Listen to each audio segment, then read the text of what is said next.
හරි දැන් ඔයගොල්ලෝ දන්නවා කොහොමද hsp.lk එක වගේ කම්පැනි රෙජිස්ටර් කරන්න කියලා.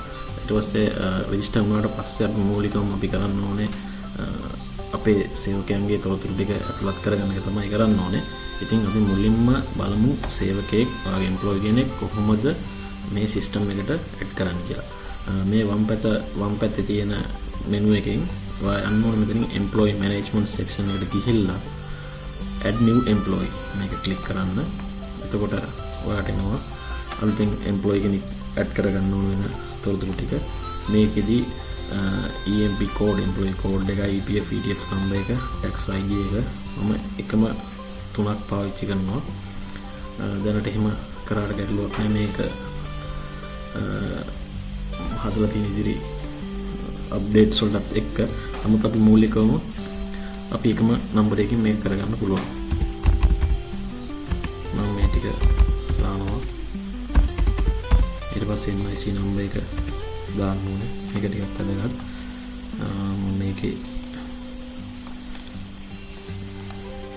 NIC නම්බර් එක දානවා. ඊට පස්සේ full name එක මට අවශ්‍ය නැහැ. වාට ඕන කෙටි නමක් ඔයාගේ page sheet එකේ එන ඕන විදිහට මේක හදාගන්න පුළුවන්. birthday එක දාන්න ඕනේ.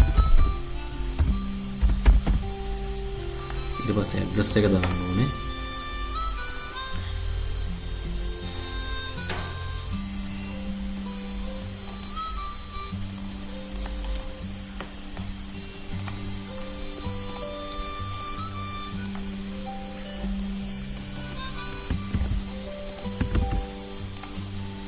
මේ තියෙන සාමාන්‍ය තොරතුරු වලට පුරව ගන්න එක වැදගත්. මොකද ඕන වෙලාවක මේක සිස්ටම් එකෙන් බලා ගන්න පුළුවන් නිසා. ඊට පස්සේ ඊමේල් ඇඩ්‍රස් එක යට දාන්න ඕනේ. මම ඊමේල් ඇඩ්‍රස් එකක් දානවා.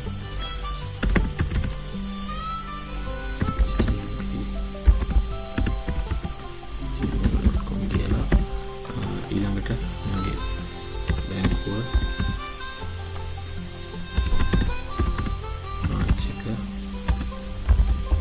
account number එක. ඊට වාට උන්න පුළුවන් මේකදී අදාළ එම්ප්ලොයිගේ ෆොටෝ එකක් අප්ලෝඩ් කරගන්නත් මේකේ පහසුකම තියෙනවා. ඉතින් choose file ගිහිල්ලා මේකෙන්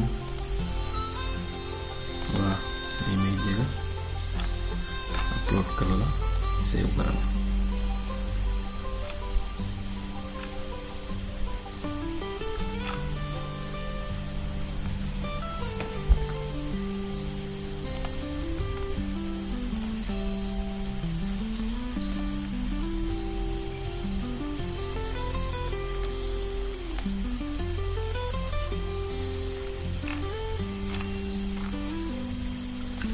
දැන් ඔයාලට පේනවා ඇති මම අතනින් එම්ප්ලොයි ඇඩ් කරාට පස්සේ ඔයාලට පුළුවන් එම්ප්ලොයි මැනේජ්මන්ට් සෙක්ෂන් එකට ගිහිල්ලා ඔයාගේ ඒ අදාළ එම්ප්ලොයි ඇඩ් වෙලා ඉන්නවද කියලා එම්ප්ලොයි ස්ටේටස් වලට කියලා බලන්න.